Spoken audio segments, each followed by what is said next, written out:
Bismillah walhamdulillah. Assalatu wassalamu ala Rasulillah Sayyidina Muhammad ibn Abdillah wa ala alihi wa sahbihi wa mawala wa ba'du. Faqad qala an-nabiy sallallahu alaihi wasallam ma min muslimani yaltaqiyani fayatasafahani illa ghufira lahum ma qabla an yatafarraqa. Jamaah subuh yang dirahmati Allah, setelah memuji Allah, bersalawat kepada junjungan kita Rasulullah Muhammad sallallahu alaihi wasallam, izinkan saya menyampaikan sedikit dari sabda Rasul sebagaimana hadis yang telah saya bacakan di awal tadi. Jamaah yang dirahmati Allah, beberapa hari, mungkin 2 hari lagi kita akan memasuki bulan suci Ramadan. Bulan suci Ramadan itu bulannya suci. Ibadah sunnah bernilai wajib. Ibadah wajib dilipat gandakan pahalanya.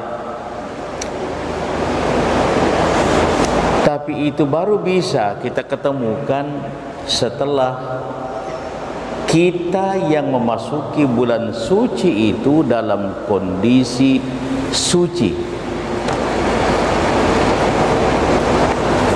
Suci dari mana? Jamaah yang dirahmati Allah, suci dari antara sesama kita. Bisa jadi di dalam interaksi kita selama 1 tahun ada hal-hal yang tidak mengenakkan di antara kita, dan itu terekam dalam ingatan dan hatinya. Inilah yang mau diselesaikan sebelum kita memasuki bulan suci Ramadan. Antara anak dengan ayah ibunya, antara mertua dengan mantunya, antara suami dengan istrinya, antara tetangga dengan tetangga lainnya, antara kerabat dengan kerabat lainnya, dan seterusnya. Bisa jadi di dalam berinteraksi ada hal-hal yang tidak mengenakkan perasaan. Ini yang mau diselesaikan. Bagaimana kaifiatnya? Rasulullah memberikan petunjuk begini: ma min muslimaini yaltaqiyani fayatasafahan illa ghufira lahum ma taqaddama illa ghufira lahuma qabla ayyatafarraqa. Jamaah yang dirahmati Allah, tidaklah 2 orang muslim di saat berjumpa dia berjabat tangan, lalu kata Rasulullah, dosa-dosanya diampunkan oleh Allah sebelum jabat tangannya itu lepas.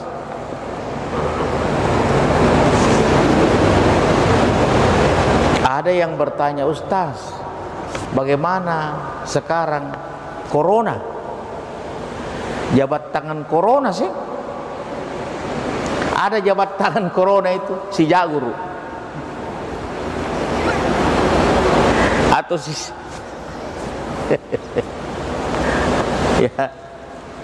Jamaah yang dirahmati Allah Subhanahu wa taala. Tapi ada tuntunannya, hadirin. Di saat tangan ketemu tangan, apakah ujung-ujung tangan saya ketemu? Pada saat itu mata berpandangan. Ya. ujung-ujung tangan ketemu, matanya berpandangan, mulutnya mendoakan, hatinya melepaskan. Ini kaifiatnya jamaah yang dirahmati Allah.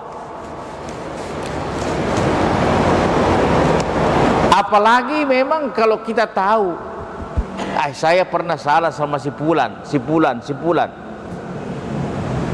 Ya inilah yang kita lakukan. Kita pergi minta maaf, maafkan. Ini akan memasuki bulan suci Ramadan. Untuk apa? Supaya kita peroleh kemuliaan Ramadan itu. Jamaah yang dirahmati Allah Subhanahu wa ta'ala, ada pertanyaan lagi. Saya pernah keliru atau saya pernah berbuat salah kepada seseorang, tapi dia sudah pindah alamat, tidak ngerti lagi kemana. Usaha, iya, sudah kita libatkan RT, RW, sudah kita tanya lurah, ternyata sudah pindah, jauh di Medan. Kita merasa pernah bersalah sama dia. Ini tidak selesai jamaah yang dirahmati Allah kalau tidak kita selesaikan berdasarkan petunjuk junjungan kita Rasulullah Muhammad sallallahu alaihi wasallam. Petunjuk Rasulullah. Kalau yang terjadi seperti yang kita sebutkan tadi, kita pernah keliru, pernah salah kepada seseorang, lalu dia sudah pindah dan kita tidak ngerti di mana pindahnya, maka petunjuk Rasulullah sallallahu alaihi wasallam, doakan yang bersangkutan. Doakan yang bersangkutan. Bagaimana kaifiat doanya? Ya Allah, ampunkan seluruh dosa si fulan. Siapa yang kita tempati bersalah itu, sebut namanya. Ya Allah, ampunkan seluruh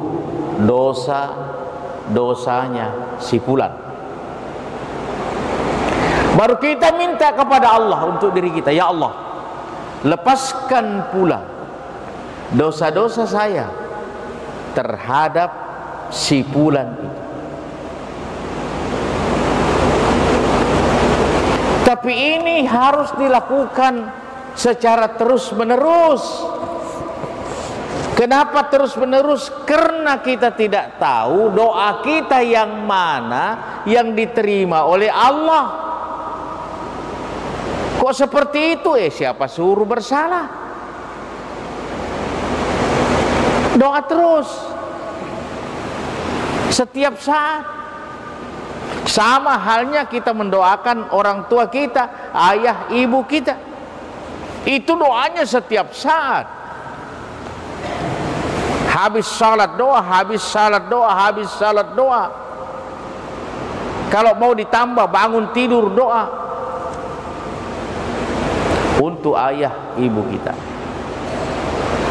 Hadirin jamaah Allah Subhanahu wa ta'ala, ini yang pertama, persiapan untuk masuki bulan suci Ramadan.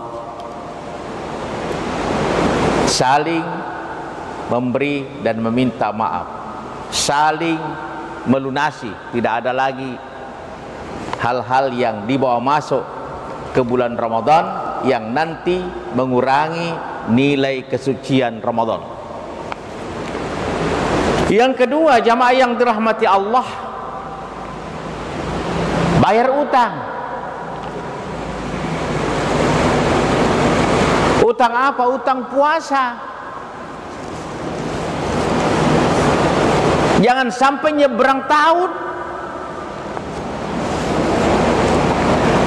Aisyah bayar utangnya di bulan Sya'ban. Kenapa? Karena bulan-bulan sebelumnya sungguh sangat repot. Jadi bulan Sya'ban baru dia bayar hutang puasanya. Disebabkan karena uzur. Mana uzur? Misalnya sakit persis bulan Ramadan, kita tidak bisa puasa karena mesti makan obat, teratur berapa hari, 5 hari sakit, pemulihan 2 hari, 7 hari, tidak puasa. Kebetulan akhir Ramadan. Yang sakit seperti begini, hukum dasarnya fa'iddatum min ayyamin ukhar, ganti di hari yang lain sebanyak berapa kamu tinggalkan. Jadi puasanya setelah Ramadan. Ada juga orang puasa dia utamakan puasa Syawalnya, yang wajib belum. Mestinya wajib dulu dong, baru Syawal. Jamaah yang dirahmati Allah Subhanahu wa ta'ala. Jadi yang masih ada utangnya 2 hari masih bisa ini, tapi sudah selesai ini. Sudah selesai. Ini tidak bisa lagi niat, karena niat itu di dalam puasa wajib. Malam yubayyitis syiyama qabla al-fajri fala syiyama lahu. Siapa yang tidak berniat sebelum fajar, tidak ada puasa bagi mereka yang puasa wajib. Kalau mengganti itu wajib, tidak bisa lagi sekarang. Kecuali yang niat tadi malam puasa hari ini, bilang ada ustaz tidak boleh puasa akhir Ramadan. Yang tidak boleh itu puasa sunnah akhir Ramadan, tidak boleh. Kalau puasa mengganti boleh. Jamaah yang dirahmati Allah Subhanahu wa ta'ala. Nah, lalu kaum muslimin sidang jamaah yang dirahmati Allah, siapa lagi? Musafir.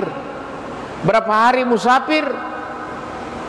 Di saat dia mukim kembali, dia ganti puasanya. Haid dan nifas, berapa hari diganti puasa di hari yang lain.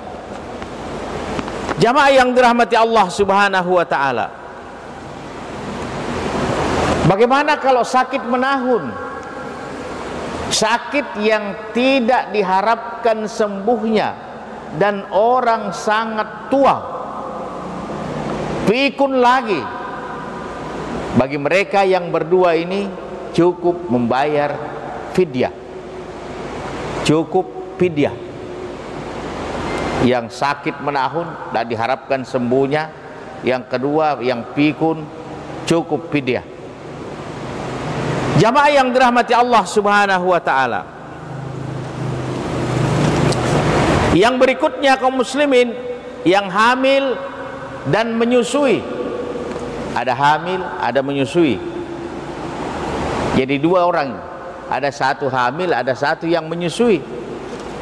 Jamaah yang dirahmati Allah Subhanahu wa ta'ala,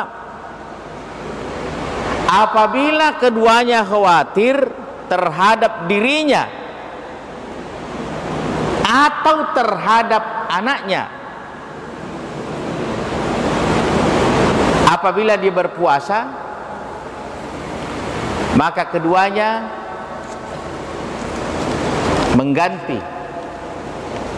puasa saja pada hari yang lain sebanyak yang dia tinggalkan. Dia qada puasanya pada hari yang lain. Apabila dia tidak berpuasa karena khawatir terhadap anaknya saja, masing-masing ada anak, satu yang di dalam rahim, satu yang disusui, tapi sang ibu khawatir kalau dia puasa ini karena anaknya nanti gizinya berkurang, nanti asupan ASI-nya kurang, takut. Maka yang bersangkutan 2 kena. Yang pertama dia mengganti puasanya, lalu dia fidyah. Dua. Jamaah yang dirahmati Allah Subhanahu wa taala. Yang ketiga, biasa kalau akhir-akhir Sya'ban seperti begini, banyak yang pergi ziarah kubur. Ziarah kubur. Ziarah kubur memang sunnah, jamaah yang dirahmati Allah. Walaupun biasa kita dengar ada yang mengatakan bahwa ziarah kubur itu tidak boleh. Sesungguhnya di awal-awal Islam, ziarah kubur itu memang tidak dibolehkan oleh junjungan kita Rasulullah Muhammad sallallahu alaihi wasallam. Mengapa jamaah yang dirahmati Allah? Karena sungguh sangat dekat dengan jahiliyah. Ziarah kuburnya umat Islam di awal-awal Islam itu mirip-mirip ziarah kuburnya jahiliyah. Hadir ke kubur, mendekap batu kubur, menyesali kematian, tidak mau menerima takdir Allah, meraung, menangis di atas kubur, mengedepankan rambutnya, menyobek bajunya. Itu perilaku umat Islam di awal-awal Islam kalau ziarah kubur. Inilah yang dilarang oleh Rasul. Rasul bersabda, kuntu nahaitukum an ziaratil kuburi, kularang kamu semua ziarah kubur. Kapan diperintahkan Rasul atau suruh Rasulullah kita umatnya ziarah kubur? Nanti periode Madinah, hijrah Rasul ke Madinah, di dalam riwayat pertengahan tahun kedua Hijriyah. Waktu itu Rasulullah nginap di kamarnya Aisyah malam Jumat. 2/3 malam Rasulullah tidak ada di sampingnya Aisyah. Aisyah terbangun, kaget Aisyah. Rasul tidak ada di sampingnya. Rasulullah melihat ke atas, ke baki. Ternyata Rasulullah di sana mengangkat tangannya tinggi-tinggi mendoakan para syuhada di baki. Aisyah tidak mau melewatkan begitu saja ilmu, kecuali beliau tangkap, bertanya kepada Rasul di saat Rasul sudah ada di kamarnya, ya Rasulullah, apakah doa bacaan yang kita baca kalau kita pergi ziarah kubur? Maka Rasulullah berkata, beri salamku, assalamualaikum ya ahlal kubur, antum salafun wa inna insyaallahu bikum lahikun. Lalu Rasulullah bersabda, kuntu nahaitukum an ziyaratil kuburi. Itu ucapan Rasul yang pernah diucapkan di Mekah, tapi Rasulullah ucapkan lagi di Madinah. Tapi di Madinah ada tambahnya, fazuruha fa innaha litazkiratil maut. Ziarahi kubur, karena menziarahi kubur itu mengingatkan kita kepada mati. Dua yang berselisih. Pertama larangan, yang kedua perintah. Ulama fikih memahamkan apabila didahulukan larangan baru perintah, maka hukum buat kita umatnya menjadi sunnah. Jadi sunnah buat kita umatnya ziarah kubur. Jamaah yang dirahmati Allah Subhanahu wa taala. Tapi ziarah kubur yang sunnah, bagaimana ziarah kubur yang sunnah? Ya kita datang ke kubur pakaian-pakaian yang rapi, yang betul-betul menutup aurat. Karena ada juga orang pergi ziarah kubur seperti mau piknik, pakai topi lebar, pakai celana Belanda sampai lutut. Padahal yang kau ziarahi di bawah, nah lebar celanamu.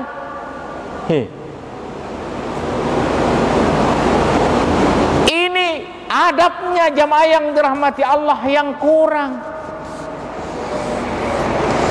Masuk lokasi kubur setelah pakaian tadi, kita assalamualaikum ya ahlal kubur. Dijawab itu oleh penghuni kubur, waalaikumsalam warahmatullahi wabarakatuh. Cuma kita tidak diberikan oleh Allah kemampuan mendengarkan itu. Kenapa Allah tidak berikan? Karena berbahaya.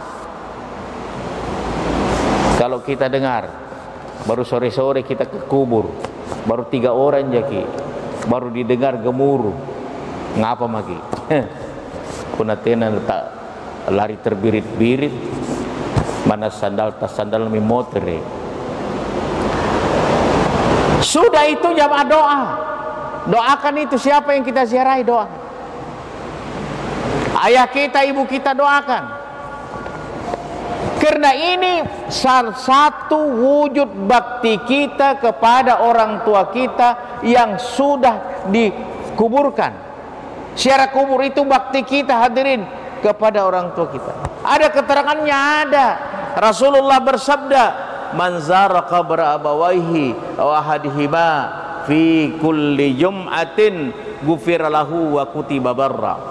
Rawahul Baihaqi. Hadis mursal. Siapa yang menziarahi kubur orang tuanya atau salah satu di antara keduanya atau kedua-duanya, itu setiap hari Jumat. Ini di sini setiap hari Jumat. Boleh malam Jumat pukul 3 tengah malam, itu sunnah Rasul.